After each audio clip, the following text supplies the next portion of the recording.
मुश्किलों से कह दो हमसे ना उलझें, हमें हर हालात में जीने का हुनर आता है। आज की जो हमारी शख्सियत हैं उनको भी हर हालात में जीने का हुनर आता है। बचपन से ही हर मुश्किल से वो लड़ी हैं और बन गई हैं अब शख्सियत, जिन्होंने ना सिर्फ अपना नाम बल्कि देश का नाम भी गौरवान्वित किया है, ऊंचा किया है। राजस्थान का गौरव गुलाबो सपेरा आज की हमारी शख्सियत है। बहुत बहुत स्वागत है गुलाबो जी आपका। गुलाबो जी, सबसे पहले धनवंतरी, फिर गुलाब और गुलाब से गुलाबो सपेरा, कैसा ये सफ़र रहा, कैसे हुआ ये? गुलाब से धनवंती से गुलाब जो बना है वो मैं 2 साल की थी तो पापा ने मुझे पहले साथ लेके जाया करते थे। और पापा जैसे मेरे को घर छोड़ना स्टार्ट किया तो मैं बहुत ज़्यादा बीमार हो गई थी। तो जब बीमार हो गई तो डॉक्टरों ने जवाब दे दिया था कि अब ये लड़की बचेगी नहीं। मेरे पापा पीरवाज साहब पे बहुत विश्वास रखते थे और मेरे को दरगाह में ले जाके लिटा दिया। और 1 घंटे बाद में गुलाब का फूल आया और मेरे सीने पे गिरा और मौलाना साहब ने कहा कि तुम्हारी बेटी ज़िंदा हो गई, इसको ले जाओ। मेरे पापा ने कहा कि जो लेके आया था मैं वो धनवंती थी, अभी जो लेके जा रहा हूँ वो गुलाब है। तो बाबा ने गुलाब दिया है, आज से मेरी बेटी का नाम भी गुलाब है, ये है भी गुलाब। तो इस तरीके से मेरा नाम धनवंती से गुलाब बना और मेरे पापा हमेशा मुझे गुलाबी बोलते थे। अच्छा, लेकिन गुलाब से फिर गुलाबो और फिर गुलाबो में सपेरा जो आपने सरनेम जोड़ा? फिर मैं अमेरिका जब मैं जयपुर पुष्कर मेला में हम लोग जब डांस कर रहे थे, टूरिज्म डिपार्टमेंट के लोगों ने देखा और मुझे यहाँ तक लेके आए। और जब मेरे को जयपुर मेरे को लेके आए तो कहा कि बोला अब आप गुलाब नहीं हो, अब हम आपका गुलाब से नाम कंप्लीट करते हैं, आप गुलाबी नगर में आ गए हो, अब गुलाबी नगर की और गुलाबी नगरी की आप गुलाबी है। तो फिर मेरा नाम गुलाबी निकला। गुलाबी के नाम से मैं अमेरिका गई। अमेरिका में उन्होंने गुलाबी नाथ कहते थे, मुझे सरनेम का पता नहीं था, हमें भी सरनेम का पता नहीं था। तो वहाँ पे गुलाबी नाथ कहते थे, मैं कहती मैं गुलाबी नाथ नहीं हूँ, मेरा नाम गुलाबी है। तो बोला सरनेम क्या है? मैंने कहा ये क्या होता है कि आपका जात का नाम क्या लगाओगी? तो फिर मैंने सोचा कि मैं शाम की जगह डांस करती हूँ, हम सपेरा हैं, तो मेरा कहा मेरे सपेरा लगा दो, नाथ मत लगाओ, नाथ मेरे मर्दों के लगता है। तो फिर मैं अमेरिका में मेरा नाम सपेरा हुआ, गुलाबी सपेरा। जब अमेरिका से वापस आई तो फिर मेरी एक बहुत बड़ी मैगजीन निकली थी उसमें हरियाणा से, तो उसमें मेरा नाम गुलाबो रख दिया। मैंने कहा ये क्यों? गुलाबी अच्छा था, आपने गुलाबो क्यों, लड़कों जैसा नाम? तो उन्होंने कहा कि गुलाबो लड़कों जैसा नाम नहीं है, ये हमारे नज़दीक शहर आपके मीठा लगता है गुलाबी, हमें गुलाबो मीठा लगता है और ये पावरफुल नाम है और आपने वो काम करके दिखाया है। एक जंगल में से लड़की पूरे 7 समुद्र पार जाकर इतना बड़ा नाम किया है, समाज को मनाया है आपने, तो ये पावरफुल नाम है, हम आपको देते हैं गुलाबो। तो इस तरीके से मेरा नाम धनवंती से गुलाब, फिर गुलाबी, फिर गुलाबो। गुलाबो जी, देखिए क्योंकि आपकी जर्नी बहुत ज़्यादा मुश्किलों भरी भी रही, संघर्ष भी रहा और इसके बारे में जानेंगे भी, लेकिन उससे पहले क्योंकि आपने नाम भी कमाया है और आपने जो डांस किया, जो गाना गाया वो वर्ल्ड फेमस हो गया, तो सबसे पहले उसी से शुरुआत कर लेते हैं। गाने से शुरू करेंगे, चलो ठीक है। जो गाना मैंने बनाया पुष्कर मेला पे कि मैं कैसे डांस करती हूँ, कैसे पुष्कर में जाते हैं, तो वो मैं आपको गा के बताती हूँ थोड़ा सा। अरे रे रे रे रे रे रे रे रे कालो गयो रे बड़ो मेला मेरी लायो काली लकेड़ी। अरे रे रे रे रे रे रे रे रिमोटर पड़ी रे पड़ी धरना वे रिमोटर पड़ी रे पड़ी धरना ओ जयपुर जा बाड़ो कोने। अरे रे रे रे रे रे रे रे रे जयपुर जाऊँ कि कभी जो लाऊं रे, जयपुर जाऊँ कि कभी जो लाऊं, वो कभी जो लाल बूटी को। अरे रे रे रे रे रे रे रे ये मेरा गाना, डांस के साथ ये गाना भी पैदा हुआ, डांस भी और काली ड्रेस भी। कौन सी उम्र में आपने ये गाना बनाया? मैं 6-7 साल की थी तब मैं पुष्कर मेला में सबसे पहले मैं 6 साल की उम्र में मैंने डांस किया, तभी मैंने ये गाना भी बना लिया था साथ साथ, और ये ड्रेस भी बना ली थी मैंने। सबसे पहले मैंने ड्रेस, काली ड्रेस बनाने की जब जिद की तो पापा ने कहा कपड़े काले कपड़े पहनते ही नहीं, तो आप काले कपड़े क्यों बनवा रहे हो? मैंने कहा मैं काले कपड़े को छुपा दूंगी, एकदम दिखेगा ही नहीं।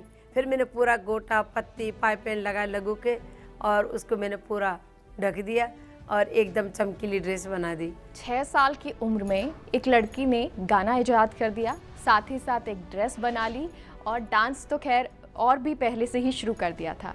लेकिन गुलाबो जी देखिए, आपकी स्टोरी बहुत सारे लोग जानते हैं कि आपको ज़मीन में गाड़ दिया था, फिर उससे ज़मीन से नीचे से निकाला, लेकिन जब आप बड़ी होने लगी तो आपने समाज का विरोध कभी देखा?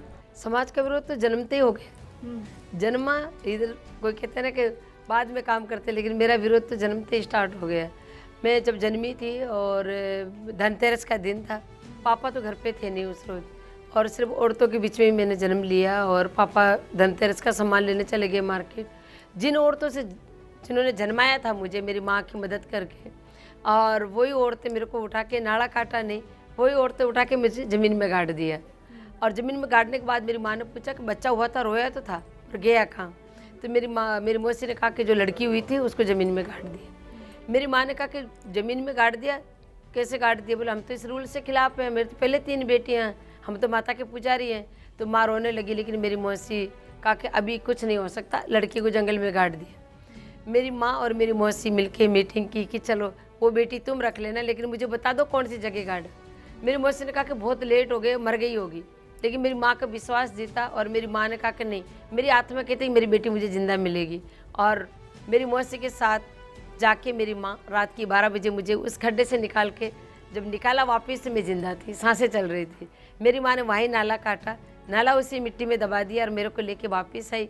मेरी माँ ने मेरी मौसी को कहा कि देख, मेरी आत्मा ने मेरा विश्वास जीता, मेरी बेटी मुझे ज़िंदा मिली। तो मैं यही कहती हूँ कि मैं इसीलिए कहती हूँ, हर माँ को मैं यही कहना चाहती हूँ कि आप भी अपनी बेटियों का इस तरीके से ध्यान रखें। कन्या भ्रूण हत्या का काम और ये प्रोग्राम चले ही नहीं, तो ये कन्या भ्रूण हत्या नहीं हो। अगर माँ ठान ले कि बेटा हो या बेटी, वो मेरे घर में आ रहा है, वो हिंदुस्तानी या चाहे नागरिक राजस्थानी है, वो मेरे घर में आ रहा है, तो माता पिता को डिसाइड करना है बेटा या बेटी। चील गाड़ी बहुत पसंद थी आपको? जी, चील गाड़ी पिताजी के साथ ज़रूर देखती थी आप? रात को जब सोते थे ठंड लगती थी, नींद नहीं आती थी, कभी कभी भूखे ही सो जाते।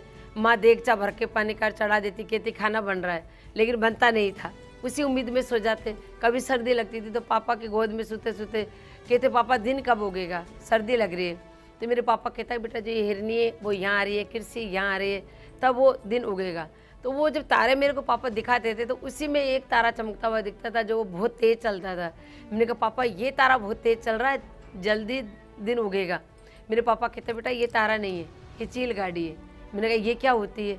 बोले ये दिन नहीं उगाती है, लेकिन एक देश से दूसरे देश में ज़रूर लेके जाती है ये चील गाड़ी। चील गाड़ी आपको बता दें, एरोप्लेन जो है उसकी बात हो रही है। एरोप्लेन को राजस्थान में चील गाड़ी कहा जाता है, इसलिए जो राजस्थानी है वो तो बहुत अच्छे से समझ रहे होंगे, और आज भी स्थानीय भाषा में लोग चील गाड़ी ही इसको बोलते हैं। पिता के बहुत आप करीब थी, क्योंकि वो देवी स्वरूप मानते भी थे लड़कियों को, और आपको बहुत प्यार करते थे खास तौर पर। पापा के करीब इसलिए थी कि जैसे मेरे को गाड़ा, तो समाज के लोगों ने डिसाइड किया कि इस लड़की को मरना है, ये समाज से खिलाफ जाके और इस लड़की को रखा है इन्होंने। मेरे पापा ने कहा कि हमारे 5 साल बाद बच्चा हुआ है और हम माता से दुआ मांगते थे और माता की देन है ये, तो ये जब ये नॉर्मल नहीं है मेरी बेटी, ये माता का वरदान हो सकता है। ये धरती माता की बेटी है, 9 महीने माँ के पेट में रही है, 5 घंटे ये धरती माता के पेट में रही है, और मौसी और माँ ने दोनों ने पाला है, तो ये नॉर्मल नहीं है। लेकिन समाज के लोग नहीं समझते थे इस चीज़ को। तो मेरे पापा, मैं 5, 6, 7 महीने की हो गई थी, तो पापा मुझे सांपों को 7 टिपारी में बिठा कर वो 7 लेके जाया करते थे, इसी डर के मारे कहीं मुझे समाज के लोग मेरे को कोई हानि नहीं पहुंचा दे या मार नहीं दे। तो मैं 8-9 घंटे पापा के साथ रहती थी, बस उन्हीं को देख देख के मैंने डांस सीखा। और वो ही सांपों को कभी गले में पहन के, कभी उनको हाथ में लेके, तो वो नाचते थे, और वो बीन की धुन और वो डफली की थाप दिल और दिमाग में छा गई, और मैं भी धीरे धीरे डांस करना स्टार्ट कर दिया। तो पापा के साथ ही पली बड़ी थी, इसीलिए मैं पापा की लाडली थी वो ज़्यादा। अच्छा, आप डांस तो करती थी, नृत्य करती थी, लेकिन कब आप राजस्थान सरकार के कांटेक्ट में आई, वो भी एक कहानी है। जी, मैं 7 साल की थी, तो हमारे क्या औरतें, हमारे पास पैसे तो होते नहीं, हम लोग जंगल में रहते हैं और गांव ढाणी में मांग के या बीन बजा के सांपों की पूजा करवा के हमारा पेट पालन करते हैं, पैसे नहीं होते। हमारा सबसे बड़ा फेस्टिवल होता है पुष्कर मेला, उसमें फिर औरतें क्या करती है, छुप छुपा के, जब मैं नाचने लगी तो सोचा कि ये लड़की नाचती, इसको अपन मेले में लेके चले, 2 पैसे आ जाएंगे, काजल बिंदी लाली वगैरह खरीद लेंगे। तो वो लालच से मुझे लेके गई थी पुष्कर मेला में नाचने, और लेके जाया करती थी। तो वो था हमारे समाज में। तो बस उस साल 7 साल की थी मैं, 7 या 8 साल के बीच में, तो वहाँ हम टीलों के बीच में नाच रहे थे, और टूरिज्म डिपार्टमेंट के हिम्मत सिंह जी और तृप्ति पांडे मैम उधर फोटो खींचते खींचते वो आए दौरों पर। उन्होंने देखा कि बोला ये भीड़ बहुत खट्टी हो रही है, देखते हैं फ़ोटो खींचेंगे। वो आके देखा तो मैं डांस कर रही थी, उन्होंने सोचा कि मेरे बदन की हड्डियाँ हाथ लगा के देखा और मैडम ने कहा तेरे बदन में हड्डियाँ हैं या नहीं, रबड़ की गुड़िया की जैसे घूम रही है। तो उन्होंने हमें फिर शाम को बोला कि आप शाम को प्रोग्राम के लिए आना। तो हम प्रोग्राम तो नहीं समझते, लेकिन मैंने बुलाया नाचने के लिए, हम लोग वहाँ चले गए, वहाँ पे प्रोग्राम किया। दूसरे रोज़ भी बुलाया हमारे को, मैडम ने मुझे घुंघरू भी दिए थे पहनने के लिए, और दूसरे रोज़ भी हम लोग डांस किया। अच्छा लगा। मैडम ने कहा कैसा लगा, मैंने कहा बहुत अच्छा लगा मैम। तो मेरे को वहाँ फील हुआ था कि ये मेरे लिए बना है, मैं इसके लिए बनी हूँ, और ये स्टेज मेरा भगवान, मंदिर है जैसे रिपब्लिक मेरी भगवान। मेरे को बहुत अच्छा लगा और एक नई प्रेरणा जगी है मेरे अंदर। और मेरे को आके मैंने वहाँ उसी रोज़ ठान लिया था कि मेरे को ये स्टेज छोड़ना नहीं है, चाहे कुछ भी हो जाए। तो तीसरे रोज़ समाज वालों को पता चला, मेला ख़त्म होने के बाद में कि लड़की तख्तों पे डांस के आई, बाहरी पंचायती बैठ गई। वो यही कर अपने सिर को तो फोड़ रहे थे कि हम जन्म से कह रहे कि लड़की करेंगे करेंगे करेंगे, कुछ ऐसा करेगी कि हम समाज के लोग मुँह नहीं दिखाएंगे। और इस लड़की ने वही करके दिखाया, ये तख्तों पे डांस करके आ गई। पंचायत, हाँ स्टेज को तख्ता बोलते हैं, तख्तों पे नाचने वाली गलत औरतें, इस तरीके से नाम दिया मुझे। बहुत बुरे समाज के लोगों ने बहुत भारी मुद्राओं में दंड जुर्माने किया मेरे पापा को, समाज से बाहर कर दिया। इधर से 10-15 दिन बाद में तृप्ति मैम का फ़ोन, वो उनको हमारे समाज के लोग बैठते हैं, उन्होंने भेजा वहाँ पे और कहा कि वो जो लड़की को पुष्कर में देखा हमने, उस लड़की को लेके आओ। वो लोग आए, पापा ने मना कर दिया, मैंने सुन लिया। मैं मेरे भाई के साथ मिलके उनको के रो मर के हम लोग 6-7 किलोमीटर पैदल पैदल आके हाईवे से, और दोनों बहन भाई भाग के आ गए। रात की 1 बजे जयपुर आ गए। वैसे यहाँ आए तो मैडम का ठिकाना नहीं था, भाई रक्षा चलाना स्टार्ट किया। रक्षा के जरिए उन्होंने पूछा कि कोई टूरिज्म डिपार्टमेंट है क्या कहीं, तो वो रक्षा चलाते चलाते चलाते वहाँ पे 3 मूर्ति चौराहे पे पता चला। फिर हम जाके मैडम से मिले, और फिर 6-7 महीने बाद फिर मेरे मम्मी पापा भी यहाँ आ गए। फिर हम लोग प्रोग्राम करने लगे। 5-6 साल यहाँ प्रोग्राम किया, पर समाज के लोगों ने हमें मान सम्मान नहीं दिया। हम जयपुर आते तो कहते कि हम अजमेर के, अजमेर जाते तो कहते हम जयपुर के हैं। वो समाज से बाहर कर रखा था, हमको बहुत बुरी नज़र से देखते थे। और घर का भाई जो था जस्ट मेरे से बड़ा, वो बहुत लड़ाई करता रहता था कि लड़की गलत है, तुम लोग समाज का कहा नहीं मानते। तो इस तरीके से हमारे रोज़ लड़ाई झगड़े होते, लेकिन मेरी मम्मी और पापा ने बहुत सपोर्ट किया, मेरे दोनों बड़े भाइयों ने बहुत सपोर्ट किया मुझे। बिल्कुल, और इसी तरह से जो जर्नी है वो स्टार्ट हो गई। लेकिन आगे की जर्नी कैसी रही, और पिता के जो बहुत करीब थी गुलाबो, जब वो नहीं रहे तो कैसे वो टूटी, क्योंकि अमेरिका भी जाना था, दुखी भी वो बहुत थी, ये जानने के लिए एक छोटे से ब्रेक के बाद।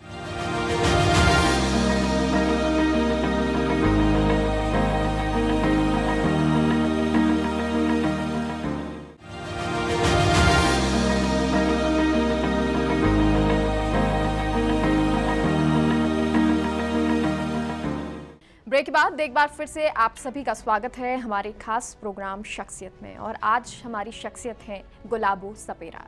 गुलाबो जी, आपने अपनी जर्नी बताई कि कैसे आप जो हैं आगे बढ़ी और आपकी डांस जो है टूरिज्म डिपार्टमेंट तक आप पहुंची और आगे जर्नी शुरू हुई। कैसे वो जर्नी स्टार्ट हुई? फिर मैं 4-5 साल यहाँ पे प्रोग्राम किया, और उसके बाद हम लोग दिल्ली में प्रोग्राम कर रहे थे, और वहाँ पे राजेश सेठी की नज़र पड़ी और उन्होंने मुझे अमेरिका के लिए इन्वाइट किया। और मैं 85 में अमेरिका गई, लेकिन जाने से 1 रोज़ पहले मेरे पापा गुजर गए थे, और मेरे को वहाँ 2 महीने थी मैं दिल्ली। वहाँ से 2 महीने बाद मेरे समाज के लोग मेरे पापा जाने के बाद आए और मुझे वापस जयपुर लेके आए, और उन्होंने कहा कि बोला आप जयपुर चलो। मैंने कहा कल तो हमारा चेल गाड़ी है, हम आज कैसे जाएँ वापस? बोला आपको चलना ही पड़ेगा, आप परिवार से मिल के आओ। राजीव सेठी जी को बता दिया था मेरे पंचों ने कि इनके पापा नहीं रहे, इसको भेजना पड़ेगा आपको। तो राजीव सेठी ने कहा बोले बेटा अपने कल की फ़्लाइट है, रात की है, परसों की है रात की, आज आप जाओ और पापा से मिल के आ जाओ। और उम्र क्या थी आपकी? उम्र क्या? 14 साल की थी जी। तो मैं आ गई सर के कहने से, और यहाँ आके पता चला कि माँ रोने लगी मुझे देख के, तो मैं बेहोश हो गई। 5-6 घंटे बेहोश पड़ी रही। रात की 2 बजे मेरे पापा मेरे ड्रीम में, सपने में आए। कहा बोले बेटा आप उठो, आप तो सो रहे हो, आपको तो चील गाड़ी में बैठ के जाना है ना, आप यहाँ क्यों सो रहे हो? मैं बेहोश थी। तो एकदम मैं आँख खुली मेरी और मैं रोने लगी, और ज़ोर ज़ोर से मैंने मेरी मम्मी को कहा, मतलब मम्मी पापा कहाँ गए? पापा तो यहीं है। पापा भी मिले मेरे से, देखो अभी आके मुझे जगाया है। तो मेरे पापा ने कहा, मेरी माँ ने कहा कि बेटा आप दिमाग को ठिकाने रखें, और आप बहुत ताकतवर हो, आप हिम्मत वाले हो, आप ऐसे कैसे कर रहे हो? मैंने कहा नहीं माँ, मुझे चील गाड़ी में बैठ के अमेरिका जाना, समाज को दिखाना। मेरे पापा लड़ते थे ना मेरे लिए, तो क्या आज आप नहीं लड़ोगी? आप क्यों कह रहे हो कि मैं 12 दिन के बाद जाऊँगी? चील गाड़ी तो मेरी कल की है। तो मेरी माँ ने कहा कि तेरे पापा लड़ते थे बेटा, आज मैं लड़ूंगी, तू जा। मेरे को रात की 4 बजे रवाना कर दिया माँ ने, और मैं 5 बजे वाली बस पकड़ के और दिल्ली चली गई। और दूसरे दिन, उसी दिन रात की गाड़ी, चिल गाड़ी थी हमारे 3 बजे की, हम अमेरिका चले गए। 2 महीने और 5 दिन में अमेरिका रह के आई। वहाँ पे लता जी भी मिले मुझे, उन्होंने भी बहुत आशीर्वाद दिया। कहा बोले बेटा मैंने ये सपेरों में एक नया डांस देखा है, सपेरों में कोई डांस नहीं होता है, वो तो सांपों को नचाते, तो कहाँ से सपेरन पैदा हो गई।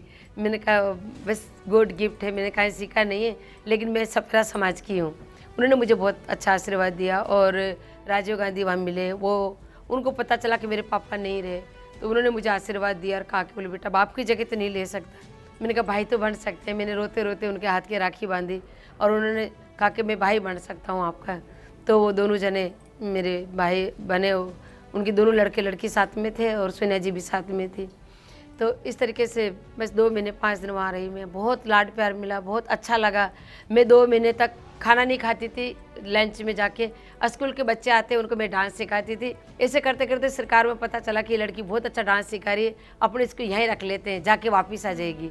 तो इस तरीके से मेरे को वहाँ पे इनवाइट भी किया और उन्होंने वहाँ परमानेंट रखने के लिए पेपर भी तैयार किए, पर मैं मना कर दिया। मैं कहा नहीं, मैं यहाँ नहीं रहूँ। खुद राजीव गांधी जी ने कहा कि बोला आप क्यों नहीं रहना चाहते बेटा, आपको यहाँ की सरकार रखना चाहती है, आप इंडिया जाके वापस आ जाओ, मम्मी को लेके आ जाओ, बहन को लेके आ जाओ। मैंने कहा नहीं, मैं यहाँ नहीं रहूँगी। उन्होंने मेरी पीठ थापड़ी ने कहा कि आपको जैसी 2-4 बेटियाँ और हो जाए तो देश का नाम हो जाए गुलाबो। तो फिर मैं वापस आ गई। आने के बाद जब अमेरिका से वापस आए तो दिल्ली मुझे मेरे समाज के लोग लेने के लिए आए। वहाँ पे मेरा मान सम्मान किया और वहीं मुझे घोषित कर दिया समाज के अध्यक्ष। आप आज से हमारे समाज की बेटी हो, समाज की अध्यक्ष हो, तेरे पापा नहीं रहे कोई बात नहीं, आज से हम तेरे पापा की जगह लेते हैं बेटा, और हम आपके लिए वही काम करेंगे जो तेरे पापा करते थे, पर हम चाहते हैं कि आपकी जैसी बेटी हमारे समाज में भी हो और हमारे घर में हो। तो मैंने कहा आप मुझे इतना मान सम्मान दे रहे हो, मैं आपसे एक चीज़ और मांगती हूँ। बोला हाँ मांगो बेटा। मैंने कहा मैं ये एक चीज़ मांगती हूँ कि आप आज के बाद किसी बेटी को नहीं मारोगी। तो मेरे समाज वालों ने कहा कि नहीं, हम तो आपकी जैसी बेटी हमारे घर में चाहते हैं, हम बेटी को नहीं मारेंगे आज के बाद। अच्छा, और आपने वैसे अमेरिका से शुरुआत की परदेश जाने की, और उसके बाद 165 लगभग शायद देश है। मैं 165 कंट्री जा चुकी हूँ जी। परदेश पे आपने एक गाना भी बनाया है कि बच्चे जो हैं वो लड़का परदेश चला जाता है, उसको लेकर वो भी सुनना चाहेंगे आपसे। देख पुंदलन झूरे नीरे बवर सन झूरे नी रे पुंदला परदेसा मत जा रे बवर सा परदेसा मत जा। देख पुंदलन बर जो नीरे बवर सन बर जो नी रे पुंदला परदेसा मत जा रे बवर मारा परदेसा मत जा। देख पुंदिलो रे गियो नी रे बवर सर गियो नी रे पुंदिलो परदेसा में बवर सा परदेसा में। 2016 में पद्म अवार्ड मिला आपको जी। कैसे आपको इस बारे में पता चला, और जब पता चला तो कैसा लगा? 2016 में सो रही थी, 8 बजे फ़ोन आया किसी सरदार जी का, और उन्होंने कहा बोलो गुलाबो आपको पद्मश्री मिल रही है और उसके लिए आपको पास किया, नॉमिनेट किया। तो मैं एकदम, मेरी आंख खुली बैठी हो गई। मैंने कहा क्या कह रहे हो आप, क्योंकि मैंने कहीं अप्लाई किया नहीं, तो मेरे को बहुत एक मेरे लिए सरप्राइज़ था और बहुत खुशी हुई, बहुत खुशी हुई। मैं इसलिए खुशी हुई कि ये डांस है, मैंने इतनी मेहनत से इसको आगे निकाला, मेरे समाज को समझाया। मेरा समाज आज बेटियों को नहीं मारते हैं, शहर में रहते हैं, आज पढ़ते हैं, लिखते हैं, आगे बढ़ रहे हैं। और फिर इस समाज को यूनेस्को में शामिल किया 2010 में, फिर इस समाज को 2016 में पद्मश्री मिल रही है, इस डांस को पद्मश्री मिल रही है। तो एक ने पहल किया तो आज पूरा समाज बदल गया। तो मेरे को बहुत खुशी हुई ये सुन के और बहुत अच्छा लगा, क्योंकि गुलाबो जी बहुत सारा काम कर रही हैं समाज के लिए, ना सिर्फ समाज के लिए बल्कि जो विदेश से बच्चे आते हैं उनको भी वो पढ़ाती हैं, डांस सिखाती हैं, बाहर विदेशों में जाके भी सिखाती हैं। अभी कोरोना काल में ऑनलाइन भी उन्होंने बहुत सारा डांस बच्चों को सिखाया है। लड़कियों के लिए आप बहुत ज़्यादा इमोशनल रही हैं, और क्योंकि जर्नी आपकी हमेशा ऐसी रही, क्या कुछ संदेश दें? मैंने एक ही चीज़ ठानी कि मेरे बच्चा हो, बेटा हो चाहे बेटी हो, मेरे को उसको पढ़ाना और मेरे को उसको आगे बढ़ाना और ये दिखाना कि पढ़ाई पढ़ेंगे तभी बढ़ेंगे, नहीं तो कुछ नहीं। तो इस तरीके से मैंने मेरी बेटी को पढ़ाया। मेरी माँ ने मुझे बचाया, मैंने मेरी बेटी को पढ़ाया। मेरी बेटी के देखा देख मेरे समाज के बच्चे आज इतने आगे पढ़ लिख के इतने आगे बढ़े। समाज के लोगों ने मना भी किया मुझे कि पढ़ाई तो अलाउ नहीं है। मैंने कहा पढ़ेंगे नहीं तो फिर समझेंगे लोगों को कैसे, फिर बढ़ेंगे कैसे, पढ़ना जरूरी। तो लड़के मेरी बेटी को मैंने स्कूल में डाला और उसको मैंने पढ़ाया लिखाया। आज हमारा समाज बहुत आगे बढ़ा है। तो इस तरीके से मैं ये करती हूँ, समाज को भी आगे लेती हूँ, बेटियों को भी आगे लेती हूँ। हर समाज की बेटी हो, चाहे मेरा जो सबसे बड़ा ड्रीम है ये है कि घर घर में गुलाबो हो, हर एक घर में गुलाबो हो। और मैं इसके लिए मैं अपने स्कूल भी बना रही हूँ पुष्कर में। तो वहाँ पे बेटा बेटी दोनों सीखे और इस कला को आगे बढ़ाएं। और मैं कला को प्रॉपर सिखाना चाहती हूँ, उसमें मैं पढ़ाना भी चाहती हूँ। उसमें हमारा जो हैंडीक्राफ्ट का काम है वो भी मैं उनको सिखाना चाहती हूँ और इस कला को कभी मरने नहीं देना चाहती हूँ। तो बहुत सारा काम जो है गुलाबो सपेरा जी कर रही हैं। और क्योंकि राजस्थान का नाम तो होता ही है, पूरे देश का नाम होता है, विश्व में जाना जाता है कि देश की एक गुलाबो सपेरा ऐसी शख्सियत हैं जिन्होंने पूरे विदेश में अपनी एक छाप छोड़ी है। गुलाबो जी बहुत बहुत शुक्रिया हमसे जुड़ने के लिए। तो अभी जाते जाते गुलाबो जी से एक गाना सुनते हुए जाते हैं जो कि कोरोना पर उन्होंने गाया था। और क्योंकि कोरोना काल रहा, बहुत सारे उन्होंने काम किए, तो इस गाने के साथ आपको छोड़े जाते हैं। गाने से पहले मैं एक मैसेज दे दूं सबको कि आप माँ और बाप को समझना है कि बेटा हो चाहे बेटी हो, उसको आपको वेलकम करना है। और बेटियाँ, बेटी एक सरस्वती है, बेटी एक लक्ष्मी है, बेटी एक दुर्गा है, काली है, चामुंडा है, उसका आप, और बेटी वंश बढ़ाती है। बेटी ही है जो एक बेटे को जन्म देती है। तो आप बेटी का सपोर्ट करें, उसको आगे से आगे बढ़ाएं और उसको आगे लेके जाएं। चाहे वो कोई से काम में निकले, चाहे वो पढ़े, चाहे वो इंजीनियर बने, चाहे डॉक्टर बने, चाहे आर्टिस्ट बने, उसको आप आगे बढ़ाएं और उसका पूरा सपोर्ट करें। जिससे मेरे माता पिता ने मेरा सपोर्ट किया और आज यहाँ तक पहुँचे, आप भी अपनी बेटी को यहाँ तक पहुँचाए। चाहे बेटा हो चाहे बेटी हो, उनको आप सपोर्ट करके आगे बढ़ाएं। अरे रे रे रे रे रे रे रे रे मैं तो गाऊं और नाच, रे मैं तो गाऊं और नाच, कोरोना ने भगाऊं रे। अरे रे रे रे रे रे रे रे रे मैं तो 2 गज की दूरी, फिर मैं तो 2 गज की दूरी, कोरोना ने भगाऊं रे। अरे रे रे रे रे रे रे रे रे मैं तो मुँह पे मास्क लगाऊं, रे मैं मुँह पे मास्क लगाऊं, कोरोना ने भगाऊं रे। अरे रे रे रे रे रे रे रे। बहुत बहुत शुक्रिया गुलाबो जी हमसे जुड़ने के लिए। तो ये गुलाबो सपेरा जिन्होंने ना सिर्फ देश में विदेश में भी अपनी छाप छोड़ी है और उम्मीद करते हैं कि जो ये काम कर रही हैं आगे ऐसे ही वो प्रगति पर बढ़ती रहें। फिलहाल के लिए हमारे खास प्रोग्राम में इतना ही। देखते रहिए फर्स्ट इंडिया न्यूज़। नमस्कार।